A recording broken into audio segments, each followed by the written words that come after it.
Tonight, we are stepping into a different world. Not a polished museum gallery filled with silent exhibits, not a sepia-toned photograph pressed into a history book, but the living, breathing heart of the Industrial Revolution in 19th century America.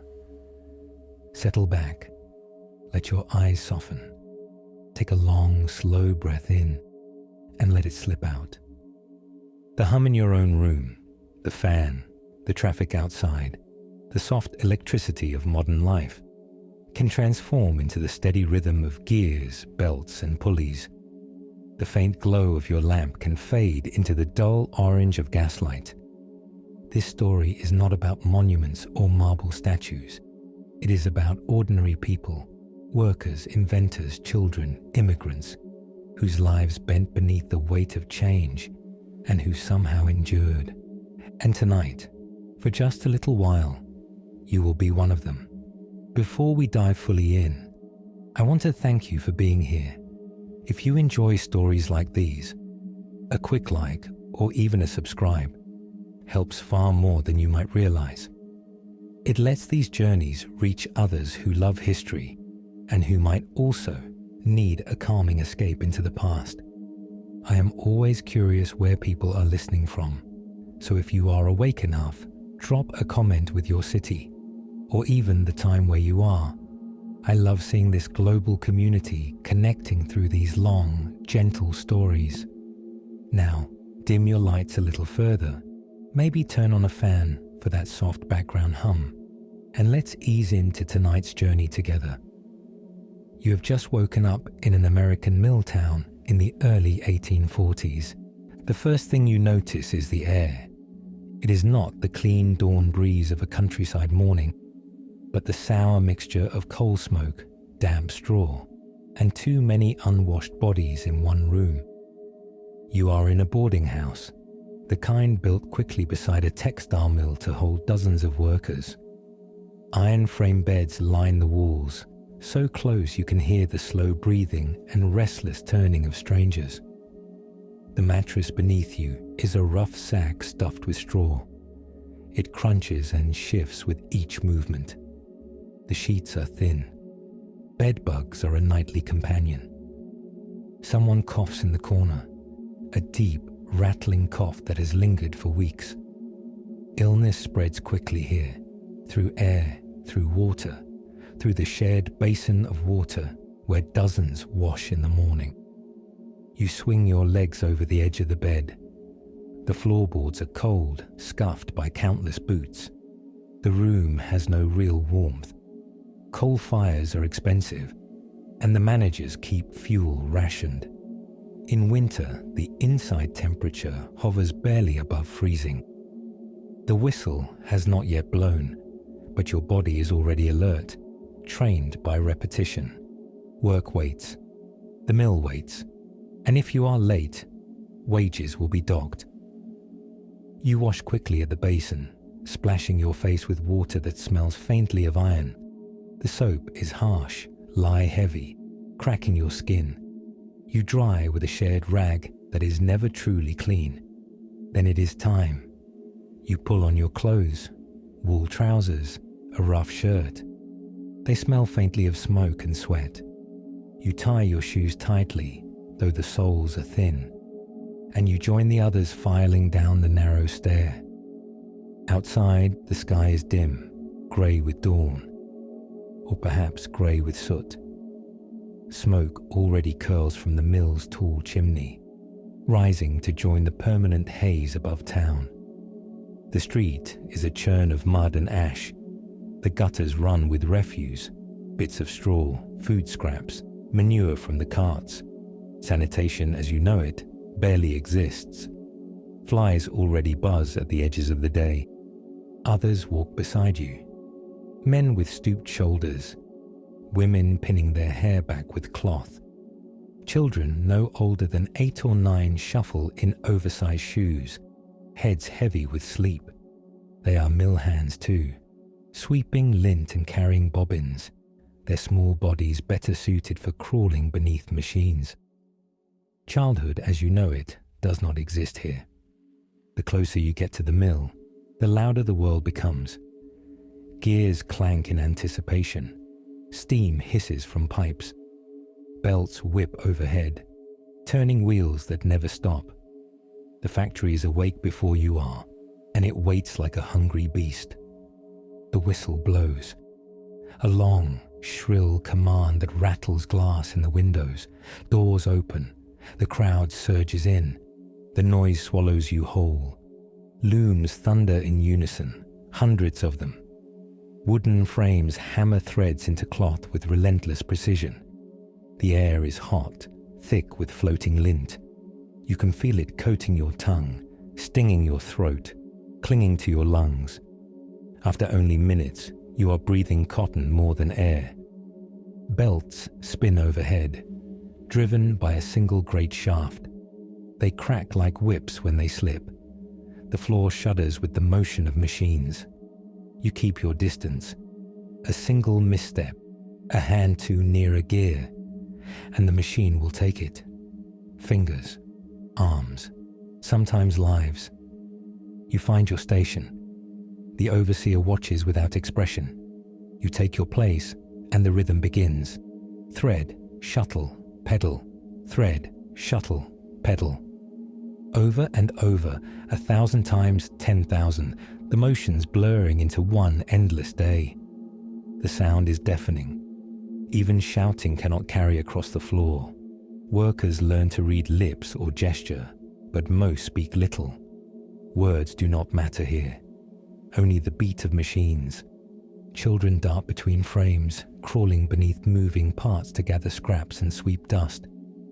They move quickly, silently, knowing an overseer's strap will fall if they linger.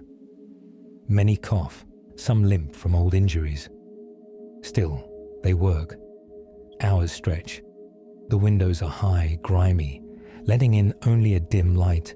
You glance once, twice, searching for the sun, but time slips away.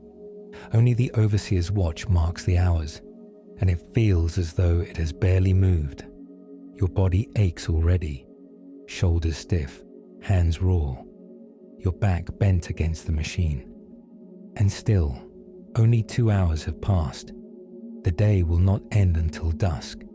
The work is endless, yet wages are meager.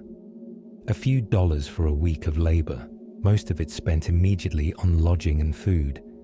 If you fall sick, if you are injured, if you miss a shift, you may lose even that. Accidents are constant. A sleeve caught in rollers, hair pulled into gears, a child slipping on the dusty floor. First comes the scream, then the silence, as overseers drag the injured away. And then the machines begin again, as if nothing happened. The lint in the air is more than a nuisance. It settles in lungs, building over months into something like cement. Mill fever, they call it. Chronic cough, shortness of breath, years cut from a life already short. And yet, the machines never sleep. Neither, it seems, do you. Thread, shuttle, pedal. The rhythm drills into your bones until even in rest, you hear it. Even in dreams, the looms continue. At last, the overseer signals a break. Only a few minutes, enough to eat if you brought food. You sit on a bench outside, the mill looming above. Your meal is simple. A heel of bread, perhaps a bit of salted pork, maybe beans if you are lucky. The bread is dry, the pork tough, but it is fuel, and that is all that matters. Others eat beside you. No one speaks much. The noise of the mill still hums in your ears, and silence feels strange. You chew slowly, staring at the ground, trying not to think of the hours still waiting. Then the whistle calls again. Break is over.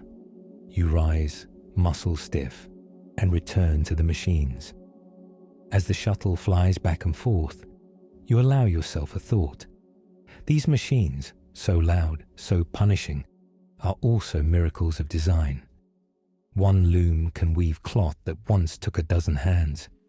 Whole towns are built around their power. And beyond the town, cities swell with their products. Cloth that wraps bodies, sails ships, dresses armies. Progress, they call it. But for you, progress is a cough that lingers, a back that bends too soon, a childhood cut short by the weight of a shuttle. Still, you press the pedal, feed the thread, guide the machine. Because here, in the Industrial Revolution, survival itself is invention.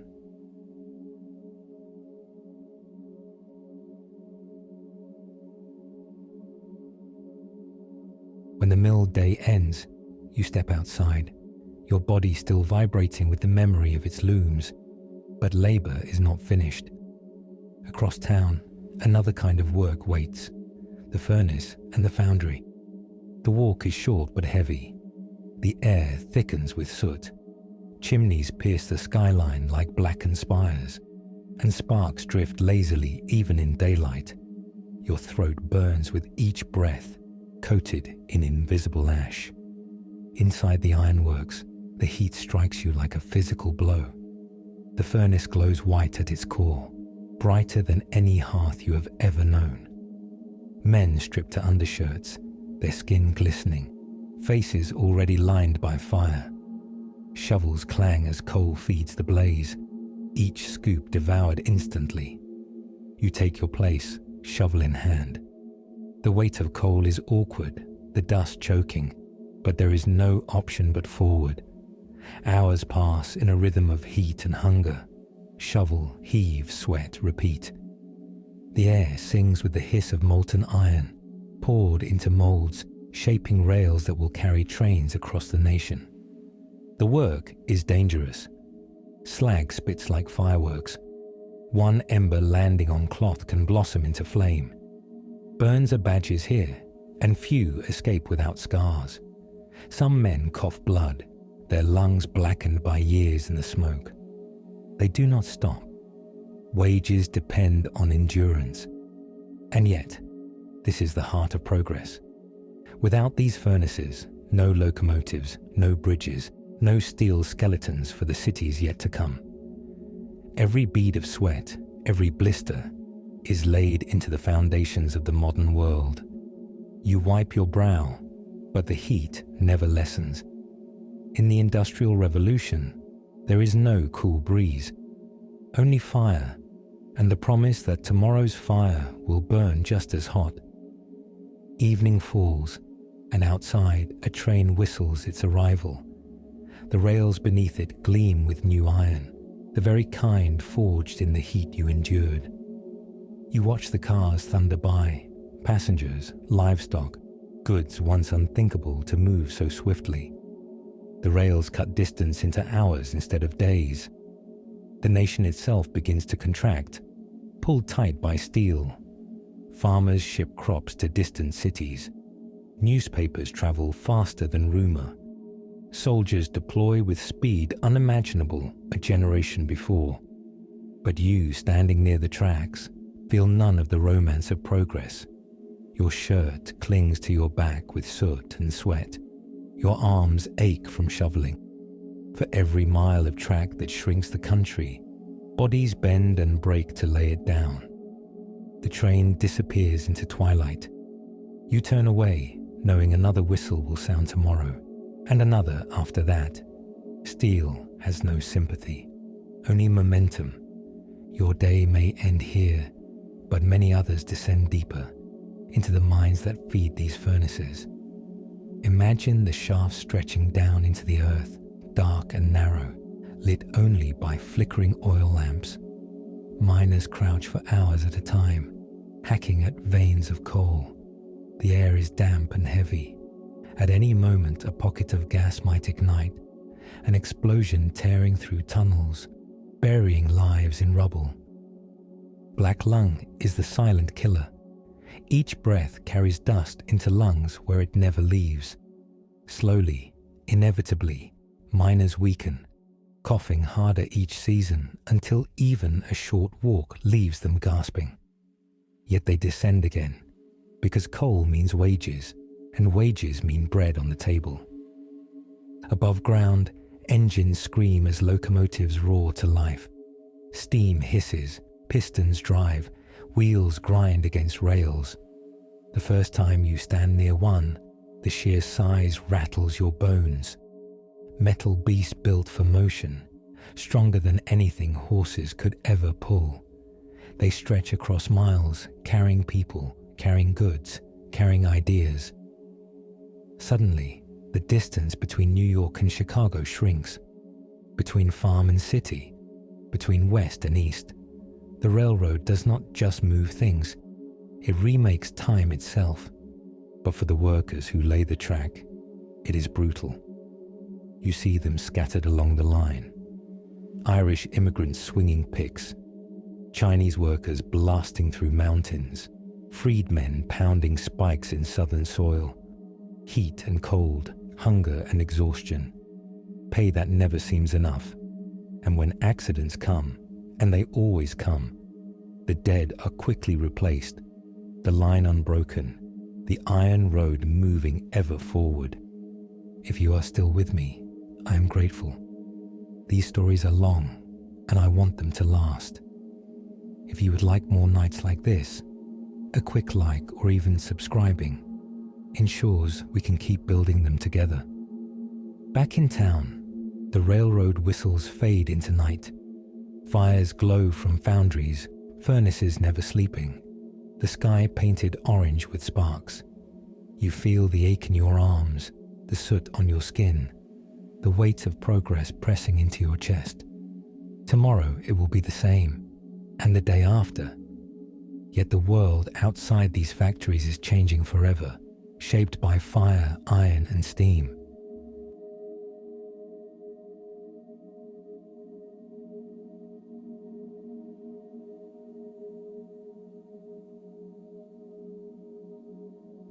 You leave the foundry behind and step into the pulse of the growing city. The mill town you woke in this morning feels small compared to what rises before you now. New York, Pittsburgh, Chicago. The names differ, but the rhythm is the same. The streets are crowded. The air is thick with coal smoke, ash, and sewage. Horses clatter over cobblestones, pulling carts stacked with barrels and crates. Vendors call from street corners, hawking bread, fish, apples, and coal by the sack. Children dart between wagons, barefoot and quick, dodging danger with every step. You pass into the tenement district. Rows of brick buildings lean toward one another, narrow windows cracked open just enough for scraps of air. Inside, families crowd into single rooms. A whole household might share one bed, boards beneath them sagging, straw mattresses infested. The smell is overwhelming: sweat, mildew, waste. Buckets of slop are carried downstairs and dumped into gutters where pigs and stray dogs scavenge. Water is drawn from pumps in the street, though it is often polluted by sewage seeping through soil. Disease spreads like fire. Cholera outbreaks sweep through whole neighborhoods in days. Typhoid follows. Tuberculosis lingers, carried on the wet coughs you hear echoing from every stairwell. You climb a narrow staircase to your own lodging, one room shared with 3 other boarders. The walls are damp, plaster crumbling from water damage. At night, the air grows stifling. In summer, heat gathers until breathing feels heavy. In winter, the wind cuts through cracks in the boards, freezing water left by the bed. Life here is crowded, noisy, exhausting, yet it is also alive. On the street below, voices mingle in dozens of accents: Irish, German, Italian, Yiddish, Polish. Every new ship brings more. Families driven by famine or poverty in Europe. Freedmen traveling north from the south in search of work. Chinese laborers who helped build railroads now carving out places in crowded urban alleys. The diversity is staggering, but so are the tensions. Signs hang outside some businesses. No Irish need apply. Riots flare when jobs are scarce, when wages fall. when prejudices boil over. Still, people endure. They gather in churches, synagogues, and pubs, holding on to traditions while trying to carve out a new American life. You find yourself inside a garment shop. Women sit bent over sewing machines, their feet pumping pedals as needles hammer fabric. The sound is steady, relentless. Fingers bleed from long days guiding cloth. Eyes ache from staring at stitches by dim lamplight.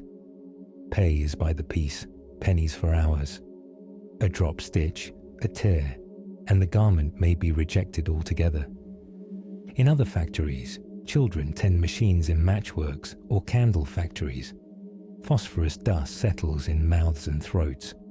Over time, it eats away at jawbones. They call it phossy jaw. Faces collapse, pain unbearable, lives cut short. The danger is known, but the matches sell, and the machines keep running.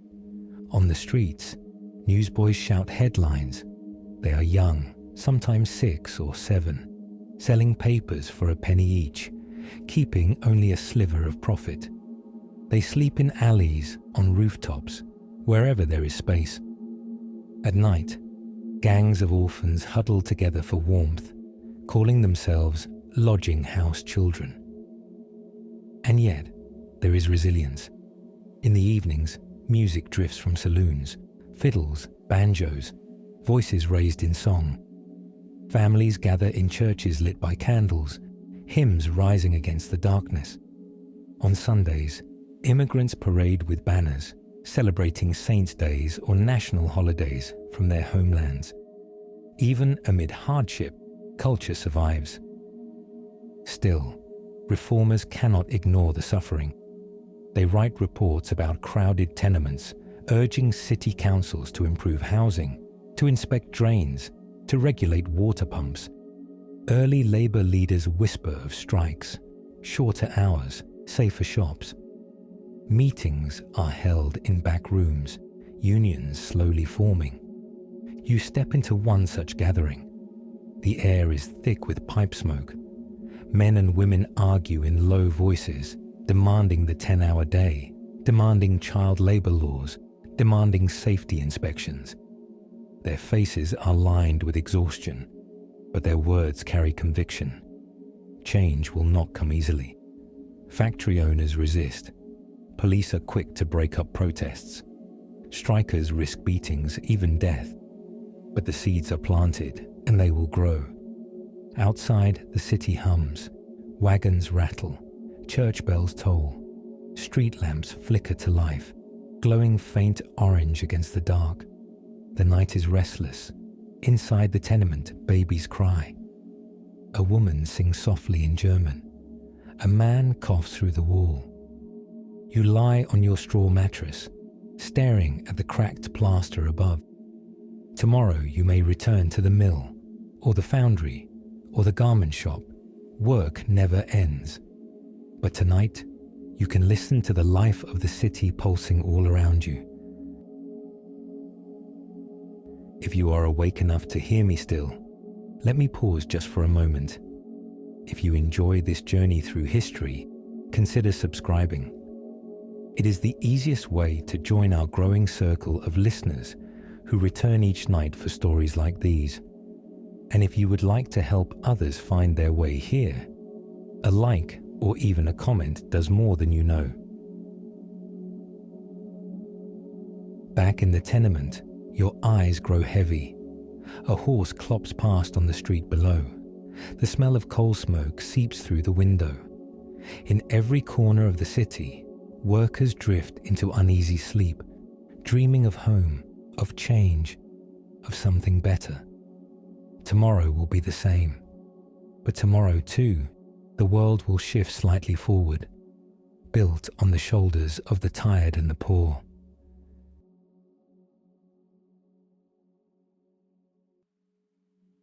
Morning comes again, and the city wakes with you. The streets are restless with the noise of delivery carts, factory whistles, and church bells. In the thin light, you feel the presence of something new rising in America, an era of invention, innovation, and acceleration that will reshape every corner of life. You find yourself at a telegraph office. Thin wires stretch above the street, strung from pole to pole, humming faintly in the breeze. Inside, a young operator taps steadily on a brass key, dots and dashes flowing across the line. Messages fly hundreds of miles in moments, faster than horses, faster than trains.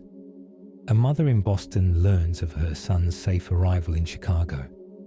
A banker in New York issues orders to Philadelphia before the ink on the paper has dried. The telegraph shrinks the continent, drawing towns and cities closer than ever before. Information that once took weeks now arrives in minutes. And yet, the people tapping these keys live modest lives, often young men or women sitting long hours at wooden desks, straining to hear faint clicks from distant wires. Outside the office, the world itself seems more connected. The telegraph lines parallel the railroads marching westward, uniting markets and mines. Businessmen grow rich on the speed of information. Stock prices shift by the hour. News travels faster than rumor. Even ordinary families feel the change, though often only in fleeting moments when they can afford the price of a telegram. From the telegraph, you wander to another place of transformation, a sewing room filled with new machines. Rows of cast-iron singers gleam, their foot pedals clattering as women guide fabric beneath pounding needles. The sewing machine, once a marvel, now becomes common. A single seamstress can stitch garments 10 times faster than by hand. Clothes, once precious luxuries, begin to fill department store shelves. Yet the speed has a cost. Women bend over the machines for 12 hours, their backs aching, their fingers sore. The hum of the machines is endless, their iron frames shaking with each stitch. Progress feels both liberating and imprisoning. Beyond the sewing rooms, another voice echoes across the century. The sound of a bell, faint and metallic. You follow it into a parlor where a curious device rests. A box with wires, a mouthpiece, and a receiver. Alexander Graham Bell's telephone. At first, it seems more curiosity than necessity. Two men lean close, one whispering into the mouthpiece, the other pressing his ear to the receiver. The voice that comes through is faint, crackling, but unmistakably human. A miracle. The telephone, like the telegraph, begins in offices and businesses. Bankers, brokers, and merchants adopt it first, connecting across city blocks without ever leaving their desks. In time, wires spread house to house, voice by voice. The world becomes smaller still, bound by copper and invention. But perhaps no invention will change daily life more than the next you encounter. In a dim workshop in Menlo Park, New Jersey, a man experiments with wires, filaments, and fragile glass bulbs. His name is Thomas Edison. The room glows faintly as one bulb after another bursts or burns out. Assistants record failures by the dozens, then the hundreds. But eventually, one stays lit, glowing steady and warm. The light bulb. For the first time, night itself is challenged. Darkness, once absolute, can be pushed back by a switch. Cities will sparkle with electric light. Factories will hum through the night. Homes will glow long after the sun sets. The world itself will never again sleep as it once did. Yet here too, the light is uneven. Electricity begins in wealthy neighborhoods, in the homes of businessmen and city elites. Tenements remain dark, candles still guttering against damp plaster walls. Only slowly will wires spread outward, until every home, rich and poor, glows with light. Edison is not alone. Other inventors race beside him. Nikola Tesla, with visions of alternating current flowing far beyond what Edison's direct current can achieve. George Westinghouse, investing in transformers and long-distance lines. Their rivalry becomes famous, the War of Currents, a struggle not just of technology, but of egos, wealth, and visions of the future. As you walk, the inventions multiply. In one factory, a typewriter clacks as secretaries hammer out neat lines of text, each letter precise and uniform. Businesses grow faster with correspondence that no longer depends on slow, handwritten script. In another shop, cameras capture still images on fragile glass plates, families preserving their likenesses in sepia for the first time. Children squirm and fidget, but their parents hold them steady, hoping the long exposure will not blur their faces.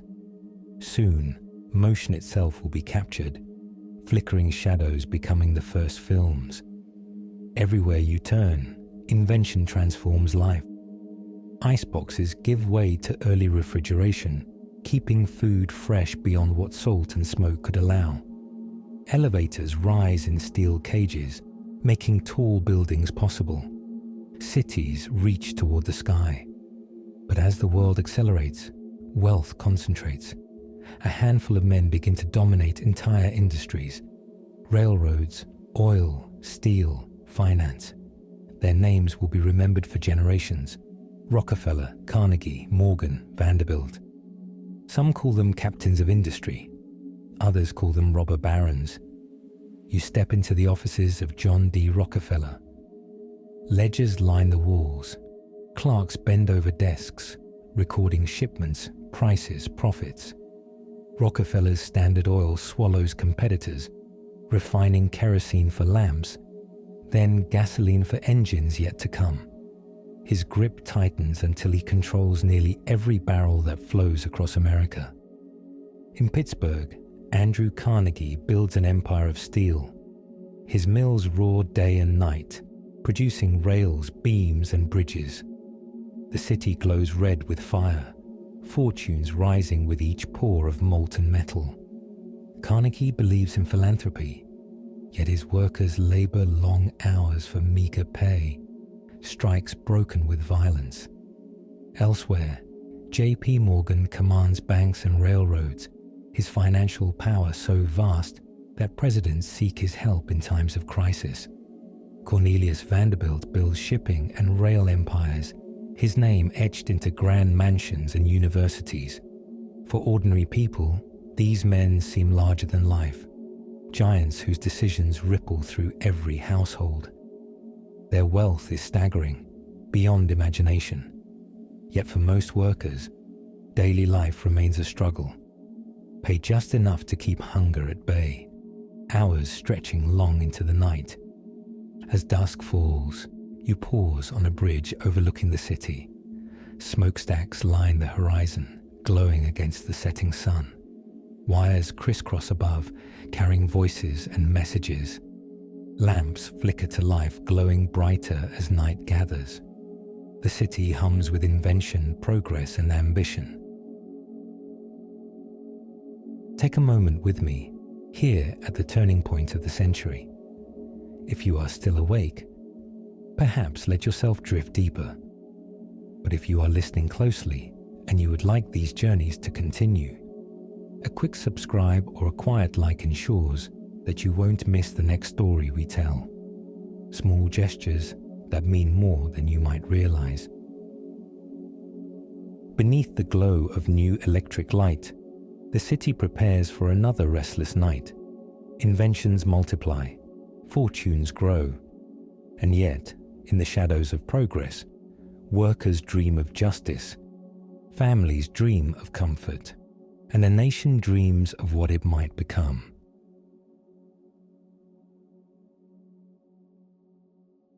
The city glows under the new lamps of electricity, but beneath the light, tensions are rising. Factories thunder through the night, demanding more work, more hours, more production. And workers, pushed to the limits of endurance, begin to push back. You find yourself outside a textile mill where the whistle shrieks before dawn. Hundreds of men, women, and children pour through the gates, lunch pails in hand, eyes heavy with fatigue. Inside, machines roar as they always do, relentless in their demand for speed. But today, something is different. The workers do not take their stations. Instead, they gather, silent at first, then raising their voices in unison. They have struck. Strikes in this era are dangerous affairs. Owners call the police, sometimes the militia, to break them. Clubs and rifles are brought against picket lines. Yet the strikes continue, growing stronger each year. One of the earliest waves comes from the railroads. In 1877, during the Great Railroad Strike, wages are cut again and again until men can no longer feed their families. Railroad workers across multiple states walk off the job. Engines stand idle. Freight halts. Passengers wait in empty depots. Crowds gather in support. In some cities, the strike swells into riots, tracks torn up, train cars burned. The government sends troops. Shots are fired. Blood stains the platforms. The strike is crushed, but it sends a message. Workers will not endure endless cuts and endless hours without resistance. Not long after, you walk into the steel mills of Pittsburgh.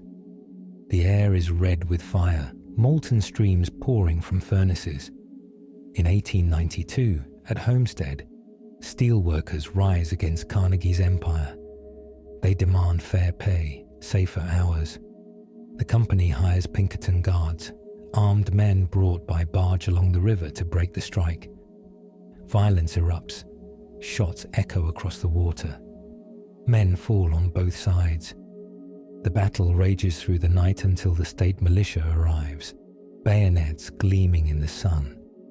The strike fails, but its memory lingers, a symbol of how fiercely workers will fight and how fiercely companies will resist.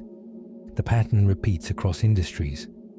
Coal miners deep in Pennsylvania and West Virginia strike for safety, for lamps that won't explode in gas-filled shafts, for wages that don't vanish into company-owned stores. The Molly Maguires, secret societies of miners, fight in the shadows, accused of violence and sabotage, hunted down by detectives. Trials end in executions, their names whispered as warnings. On the plains of the Midwest, farmers face their own struggles. Railroads charge exorbitant rates to ship crops. Banks demand payment even in years of drought. In response, farmers form alliances, the Grange, the populist movement. They gather in barns and meeting halls, raising their voices not with rifles, but with ballots and pamphlets. They call for regulation of railroads, for fair credit, for cooperative grain storage. In cities, garment workers, many of them women, many of them immigrants, strike for shorter hours. In 1909, tens of thousands march in New York during the uprising of the 20,000, demanding better pay and safer factories. Police beat them in the streets, yet they march again. The struggles are not only about wages, but about life and death. In 1911, a fire breaks out in the Triangle Shirtwaist Factory. Flames leap through upper floors where hundreds of young immigrant women sew garments. The doors are locked, bolted to prevent theft. The fire escapes collapse under weight. Trapped workers jump from windows as crowds scream below. 146 die in half an hour. The city mourns. The nation takes notice. Safety reforms are demanded. Inspections passed into law. Tragedy forces change where protests alone could not. As strikes spread, new voices rise, union leaders shaping movements that will endure. Samuel Gompers of the American Federation of Labor calls for more wages, more hours of rest, more safety, more dignity.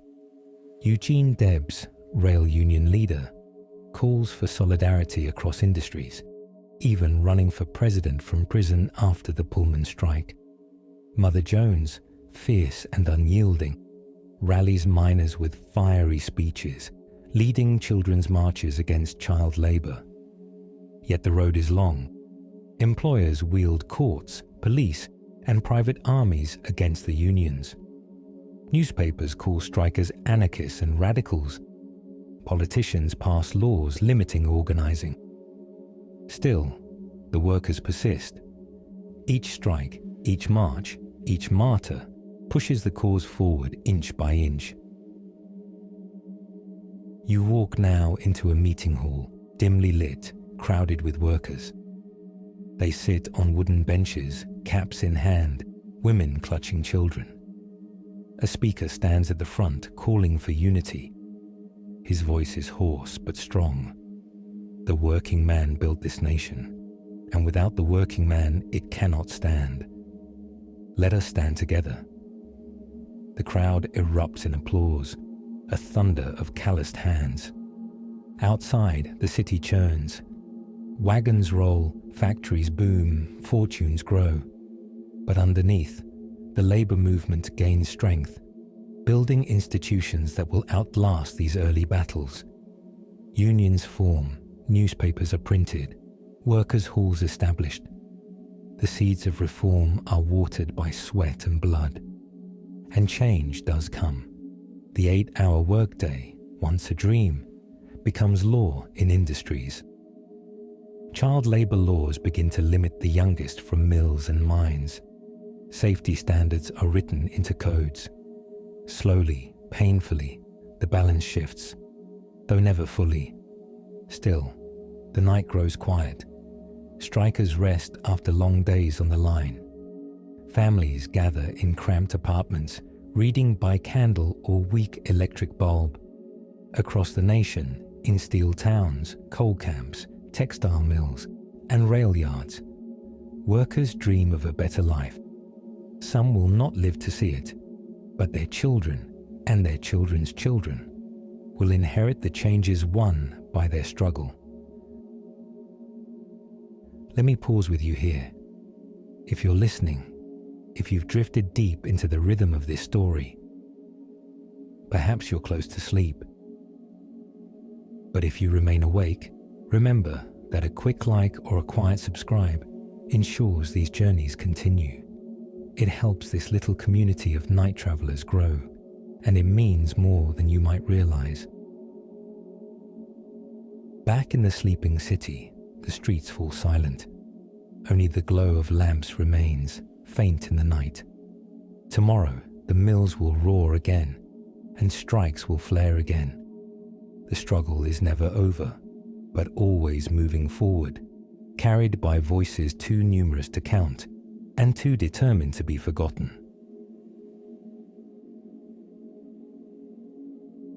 Dawn comes again, and the city stirs with its familiar hum. The whistle of the factory, the rattle of wagons, the shouts of street vendors, all blend into a single chorus of industrial life. But not everything in this new America is work and struggle. In the cracks between labor and exhaustion, ordinary life still blossoms. You step into a crowded kitchen tenement where a family prepares breakfast. The stove smokes as coal burns low. Pots of oatmeal simmer with just enough sugar to stretch among many mouths. Children crowd around the table, clutching tin cups of milk or weak coffee. Bread is sliced thin. Each meal is an exercise in survival, stretching small wages into nourishment. The food of the Industrial Revolution is plain, repetitive, yet sustaining. Potatoes boiled or fried, bread coarse and heavy, beans stewed until soft. Meat, when available, is often salted or cured. Fresh fruit is a luxury, often reserved for Sundays. In wealthier homes uptown, the tables groan with roasts, puddings, imported wines. But here, in the crowded quarters of laborers, meals are simpler, kept warm by necessity, not luxury. Outside, the streets teem with children at play before school or work. They chase one another through alleys, kick rag balls, jump ropes fashioned from scraps of rope. Their laughter echoes against the brick walls, rising above the clatter of horse hooves. Childhood is short here. Work calls early, but even so, moments of play carve their way through the days. Schoolhouses stand at the edges of the neighborhoods. In one-room classrooms, children recite lessons in unison. Slate boards scrape as they scratch out arithmetic. Teachers pace the aisles, strict and stern. For immigrant families, education is a bridge, a chance to master English, to find new footing in this country. Parents sacrifice for it, though many cannot afford to keep children away from the mills for long. Religion offers another anchor. On Sundays, bells ring out across the city. Churches fill with families, pews creaking beneath the weight of congregations. Irish Catholics crowd into stone cathedrals. German Lutherans sing hymns in their mother tongue. Jewish immigrants gather in rented halls for Sabbath prayers. Faith sustains them, carrying traditions from old worlds into new. Sermons warn against vice, but also offer comfort. That suffering has meaning, that labor is not in vain, that tomorrow may yet be brighter. After service, the streets transform. Markets bloom with chatter. Peddlers sell pickles from barrels, bagels hot from ovens, tamales wrapped in paper. Reflecting the diversity of immigrant communities, food becomes both sustenance and identity, a reminder of homeland flavors carried across oceans. Leisure, though scarce, exists. Families stroll along parks newly carved into crowded cities. Frederick Law Olmsted Central Park in New York offers rolling greens, winding paths, and the illusion of countryside within the urban sprawl. Children chase pigeons, couples stroll hand in hand, workers rest on benches after long shifts. Entertainment grows with industry.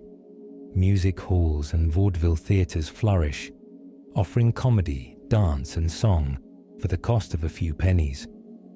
Immigrant performers bring their traditions, mixing Irish jigs, Yiddish ballads, and Italian operas into a uniquely American stage. Audiences roar with laughter, sing along, forget their hardships for an evening beneath the gas lamps. Nickelodeons arrive soon after, small theatres where flickering reels of film dazzle wide eyes. Black and white shadows move on screen, horses galloping, lovers embracing, gunfights blazing. The audiences gasp, cheer, laugh. Motion itself becomes spectacle. The magic of light and invention offering escape. Even in the poorest neighborhoods, music fills the air. Barrel organs crank out tunes on street corners.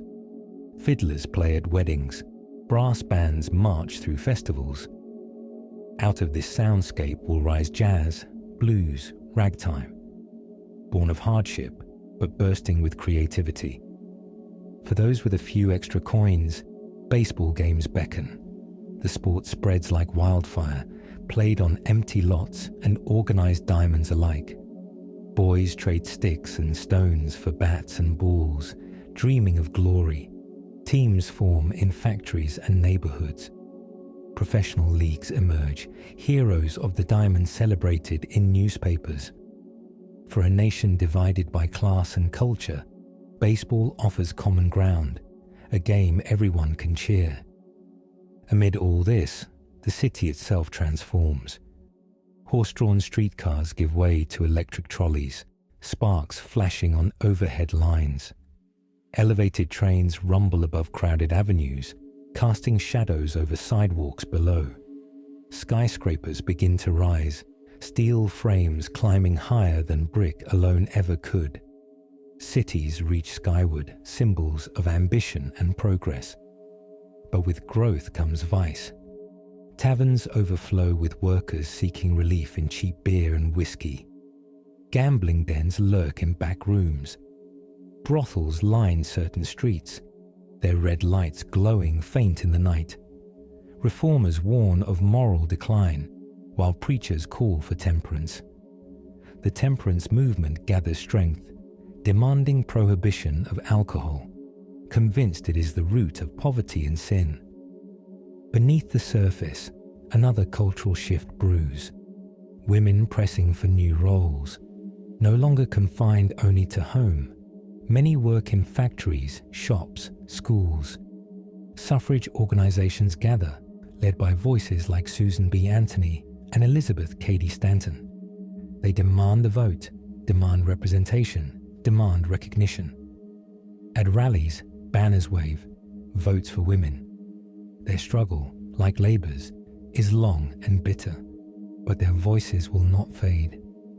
As the day fades into evening, you wander through a city park once more. The lamps glow softly, couples walk slowly, children chase fireflies. The noise of factories recedes for a moment, replaced by laughter and quiet conversation.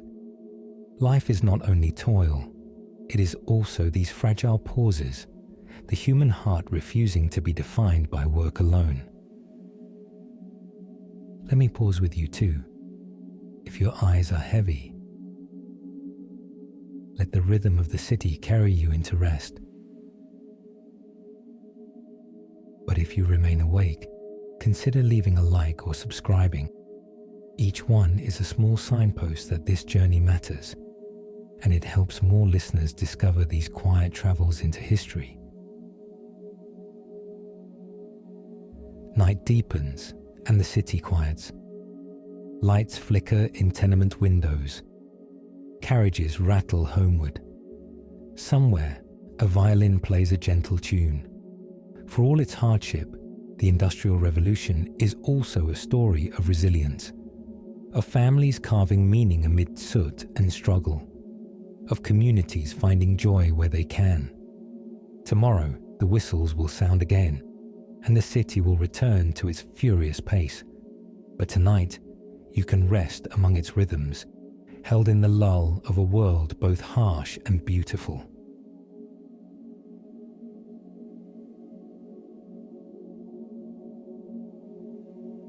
Morning comes once again, but the city no longer looks quite the same. Towers rise taller, streetcars hum faster, and whispers of change ripple through every factory floor and neighborhood corner. The Industrial Revolution, once raw and unchecked, now begins to bend under the weight of reform, invention, and reflection. You find yourself in a crowded hall where politicians, union leaders, and reformers gather.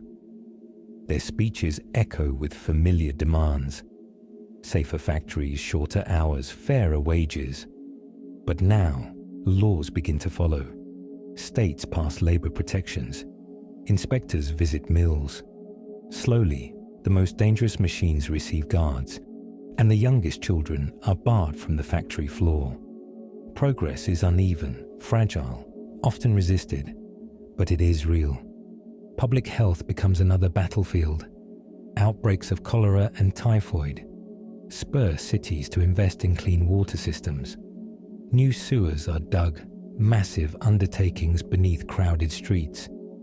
Engineers design aqueducts to carry fresh water for miles, reducing disease and making city life just a little more survivable. Doctors push for sanitation in hospitals, for antiseptics in surgery, for vaccinations to curb deadly epidemics. The science of medicine, once so limited, begins to catch up with the needs of the age. Education, too, expands. Public schools grow in number, offering literacy and arithmetic to children who once labored only in factories. Libraries open, stocked with donated books, their shelves a promise of self-improvement. Immigrant families encourage their children to learn, believing education to be the bridge to a better life. Evening schools appear for adults as well, workers eager to read, write, and calculate beyond what the mills demand. Amid these reforms, new technologies transform daily life. You step into a laboratory where wires buzz and motors hum. Nikola Tesla demonstrates alternating current, lighting lamps from miles away, proving electricity can travel far beyond Edison's reach. Soon, entire cities glow with light, powered by distant dams and turbines. In another workshop, Henry Ford perfects the moving assembly line. Automobiles roll from one worker to the next, each man performing a single task. The process is fast, efficient, revolutionary. Cars that were once luxuries of the wealthy begin to enter the grasp of middle-class families. Streets fill with the sound of engines, cities reshaped for wheels rather than hooves. Elsewhere, the Wright brothers lift their fragile plane into the air. For the first time, human beings fly, if only for moments. Newspapers trumpet the miracle, though few yet imagine how flight will transform war, travel, and commerce. Each invention pushes the world forward, but each also brings new tensions. Automobiles require gasoline, fueling the rise of oil empires. Factories consume coal at staggering rates, blackening skies, choking rivers with ash and waste. Forests fall before the lumber industry, prairies ploughed under by new machines. The cost of progress is etched into the land itself. Yet voices of conservation rise. President Theodore Roosevelt sets aside national parks, preserving wild lands against the tide of exploitation. Writers and scientists warn of vanishing species, polluted rivers, exhausted soil. The idea that nature is not infinite, that it must be protected, begins to take root. Amid these shifts, the role of government grows. Antitrust laws challenge the great monopolies, breaking apart empires of steel and oil. Regulators begin to watch over food safety, spurred by scandals of spoiled meat and tainted milk. Muckraking journalists publish exposés, their words sparking outrage and action. For the first time, the public feels it can demand accountability from the titans of industry. Culturally too, the nation transforms. Immigration continues in waves, bringing Italians, Poles, Jews, Greeks, Chinese, and countless others. Cities swell with diversity. Streets echo with dozens of languages. Cuisines mingle. Traditions blend. Tensions remain. Nativist groups resist. Prejudice lingers. But the cultural mosaic of modern America begins to form here, in these crowded neighborhoods. Women's voices grow louder. Suffrage marches fill streets with banners and chants. Workers demand not only the vote, but the right to control their own labor, their own futures. By 1920, women will secure the ballot nationwide, but the struggle is already alive in this era, carried on shoulders tired, yet unbowed. As day turns to evening, you walk through a transformed city. Electric lights glow on every street corner. Automobiles rumble past trolleys. Department stores glitter with goods, their windows filled with mannequins dressed in the latest fashions. The consumer age begins here, the fruits of industry repackaged into desires. But beneath the glitter lies memory. Memory of children in mills, of strikes broken by violence, of fires that claim too many lives. The Industrial Revolution is not only a story of progress, but of sacrifice. Progress demanded sweat, blood, and often lives. Every invention carried the weight of those who built it, those who labored unseen. Night falls, and you pause on a rooftop.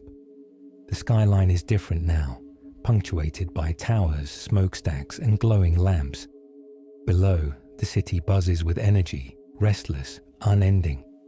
Above, the stars still shine, though dimmer against the haze of smoke and light. Take a breath with me here, at the end of this long journey. If your eyes are heavy, let them close. If you are still listening and you would like to continue traveling through history in nights to come, consider subscribing or leaving a quiet like. Small gestures that carry immense meaning, allowing this community of night wanderers to grow. Tomorrow will bring more change, more machines, more cities, more voices. But tonight, you can rest in the rhythm of the industrial age. The hum of factories becomes a lullaby. The glow of lamps, a gentle nightlight. The distant whistle of trains, a reminder that the world is always moving forward. Sleep now, held by the story of an era that reshaped humanity. The Industrial Revolution, harsh and magnificent, cruel and brilliant, has left its mark on every breath of modern life. Its legacy surrounds you still, in every light, every road, every machine, every connection. Close your eyes and let the echoes of its story carry you into dreams.